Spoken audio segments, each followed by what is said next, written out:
Tekbir! Tekbir! Tekbir! Allahu Ekber! Allahu Ekber! Allahu Ekber! Kur'an'a uzanan eller kırılsın!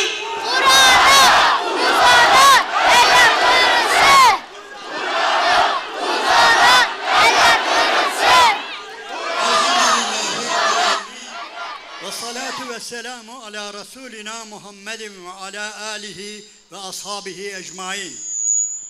Allah'ın selamı, rahmeti, bereketi üzerinize olsun ey Kur'an sevdalıları kardeşim.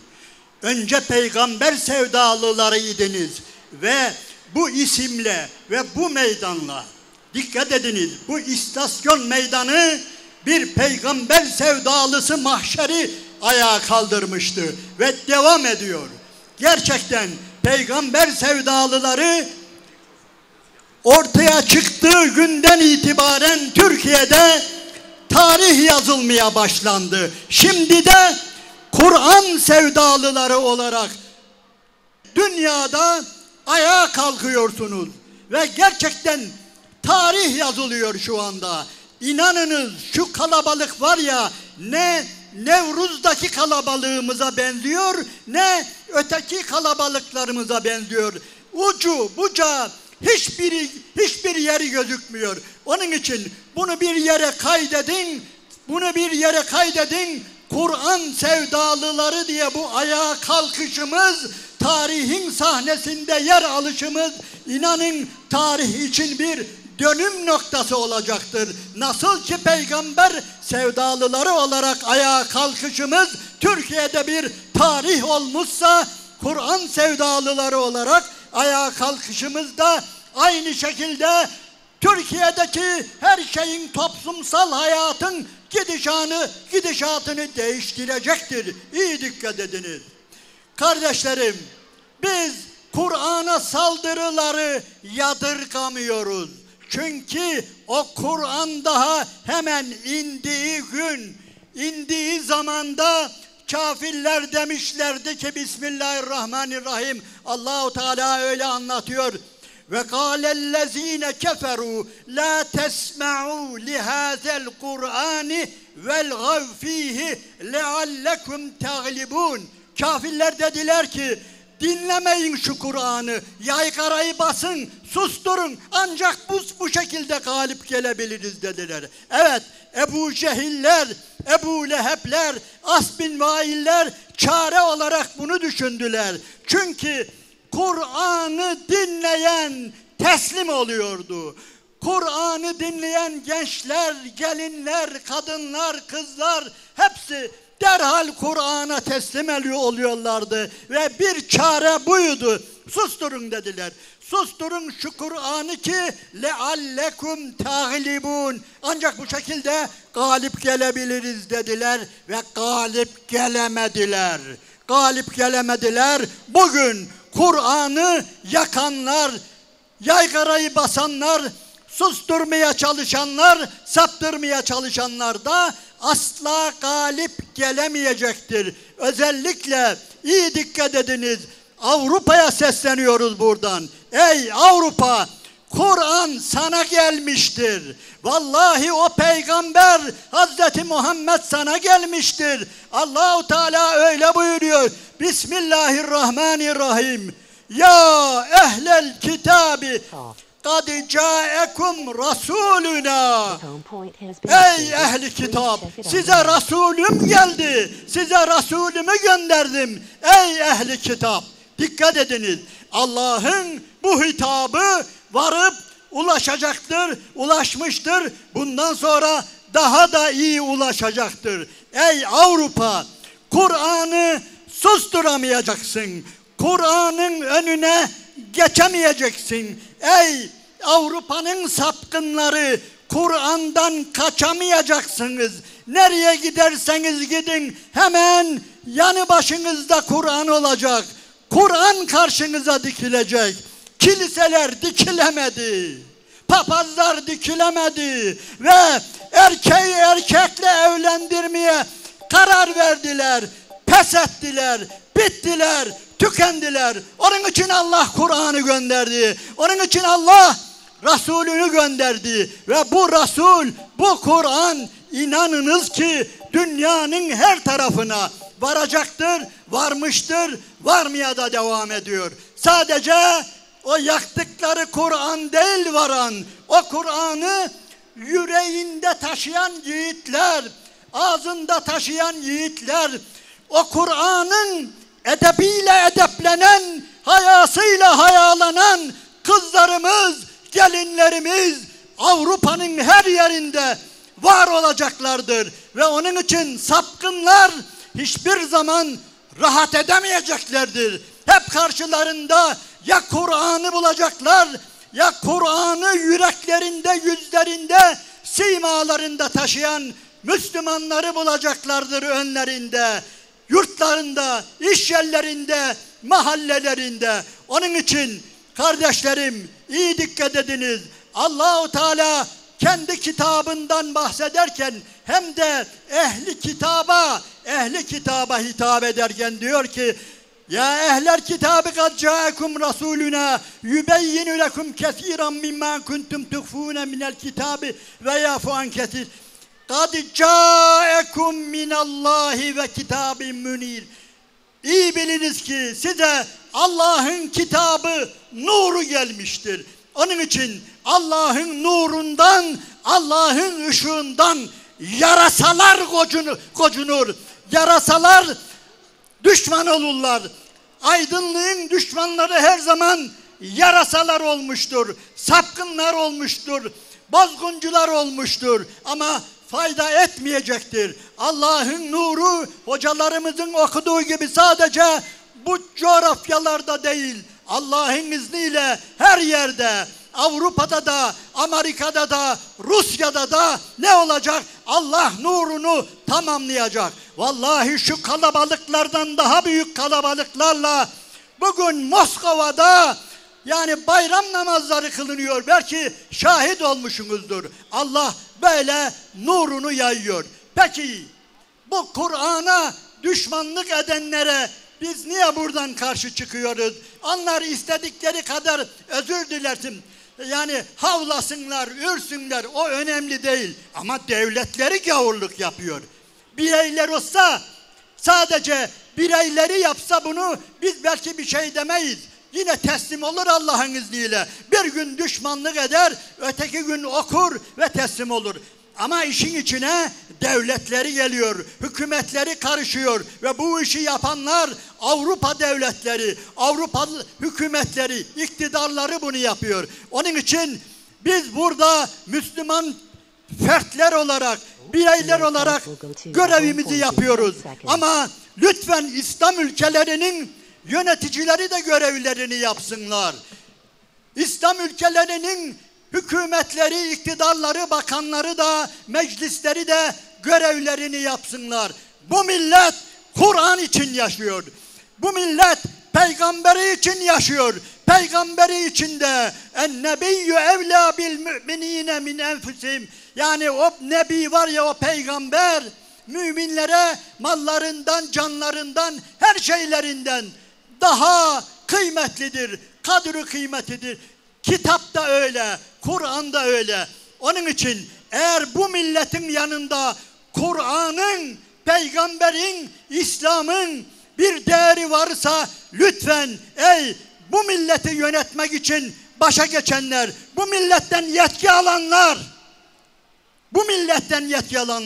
lütfen bu millet size bu yetkiyi verirken aynı zamanda kendi düşmanlarına, mukaddeslerinin düşmanlarına düşmanlık yapanlara da tavır koymanızı istiyor sizden. Bunu unutmayınız hiçbir zaman. Bu sizin görevinizdir. Bu insanların görevi değildir. Yani diyelim ki elçilerini geri göndermek, ticareti kesmek ve ne zaman ki İslam'a, Kur'an'a, peygambere saygı duymaya başlarlar, o zaman işlerini düzelteceklerine dair söz verinceye kadar bu Avrupa ülkeleriyle bu Avrupa ülkeleriyle bütün ciddi ilişkilerin kesilmesini biz buradan bekliyoruz. Yetkililere sesleniyoruz ve gözetliyoruz. Biz bunun takipçisiyiz. Gerek İsveç, gerek Danimarka, gerek Fransa şu anda İslam'ın en azgın düşmanlığını yapan bu ülkeler önce kendileri bilmelidir ki yani bunun önüne geçemeyecekler. Allah'ın nurunu hiçbir zaman söndüremeyecekler. Onu bilsinler. Ama İslam'a ve Müslümanlara düşmanlık yapmanın da bir bedeli vardır. Bu bedeli de ödemelidirler. Ödettirilmelidir bu bedel. Fransa'ya da ödettirilmelidir. Danimarka'ya da ödettirilmelidir. İsveç'e de ödettirilmelidir. İslam'a havlayan kim varsa, Kur'an'a havlayan kim varsa bunlara haddi bildirilmelidir. Bu insanımızın, şu meydanları dolduran insanlarımızın yegane beklentisi budur. Ankara'dan beklentisi budur. Hatta sadece yöneticilerden değil, ciddi ticaret erbabından, ciddi sanayi erbabından beklenti budur ki hadleri bildirilmelidir. Herkes gücü neye yetiyorsa o şekilde haddini bildirmelidir.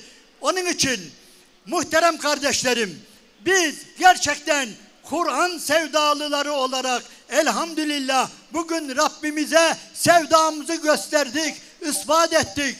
Bu önemli bir görevdi. Ama bundan sonra bunun peşini hiçbir zaman bırakmayalım ki onlar da rahat etmesin. Onlar da desin ki, yöneticiler desinler ki Avrupa'ya, bizim insanımız, bizi iktidara getirenler, bize yetki veren insanlar bizden bunu istiyor. Onun için biz de bunu yapmak zorundayız diye en azından bunu göstermelidirler. Muhterem kardeşlerim, şu anlamda biz üzülmüyoruz. Çünkü bizim kitabımıza düşmanlık edenler yarasalardır. Bizim kitabımız Allah'ın nurudur.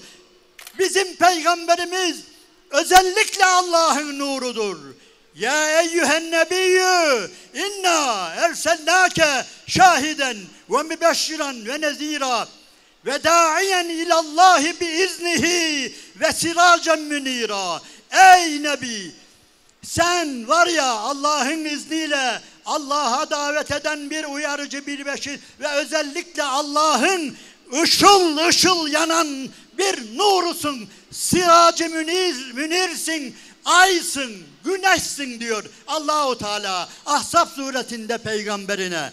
Onun için bu nur sadece İslam ülkelerine değil kardeşlerim, bu nuru Avrupa'ya, Amerika'ya ve diğer ülkelere taşımak bizim görevimizdir. Allah bize böyle bir görev vermiştir. Çünkü ve kezalike cealnakum ümmeten vasatan litekunu şuhedâe alennas.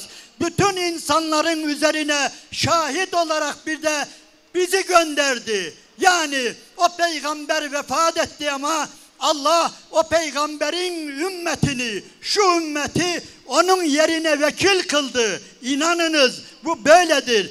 Kur'an kıyamet gününe kadar bakidir. Nasıl? Senin dilinde, benim dilimde, ötekinin gönlünde gidecek böyle. Yoksa duvarlarda asılı Kur'an değil, baki olan, kıyamet gününe kadar korunacak olan Kur'an, duvarlarda asılı, raflarda dizili Kur'an değil. Senin, benim, müminlerin yüreklerinde, kalplerinde, dillerinde tekrar ettiği Kur'an'dır. Onun için kardeşlerim, geliniz şu Avrupa'ya önce buradan bir tane Kur'an gönderelim. Nasıl? Slogan falan değil.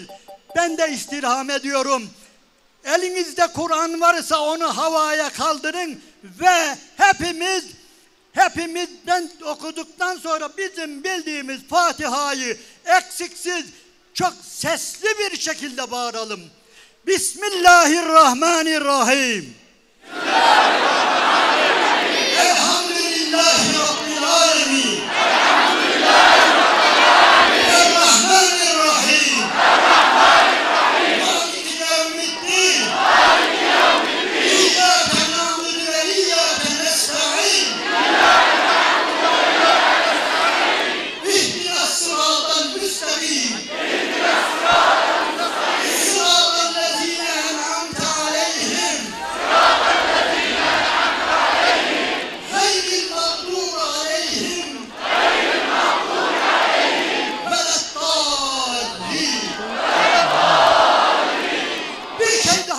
edelim. Ey sapkın Avrupa! Ey Allah'ın oğlu var diyen Avrupa! İsa Allah'ın oğludur diyen Avrupa! Sana bir sure gönderiyoruz. Bismillahirrahmanirrahim.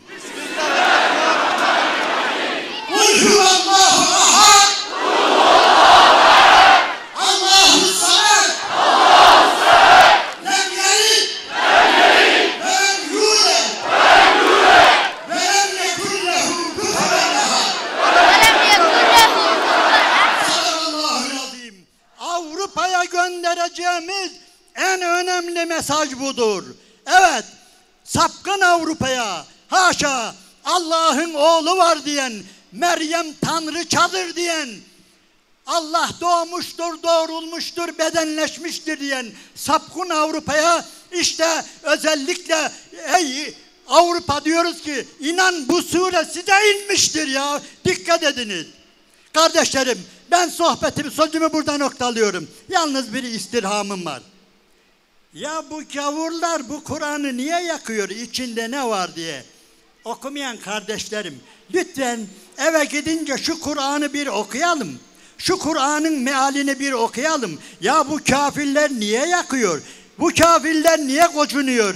Niye bu LGBT'liler bilmem ne adını lanetle anılacak olanlar niye bu Kur'an'ı yakıyor ya? Ne var ki bu Kur'an'da diye açın eve gidince bir okuyun ve bugünkü meyvemiz de bu olsun. Allah'ın selamı, rahmeti, bereketi üzeriniz olsun aziz ve muhterem kardeşlerim. Tekbir!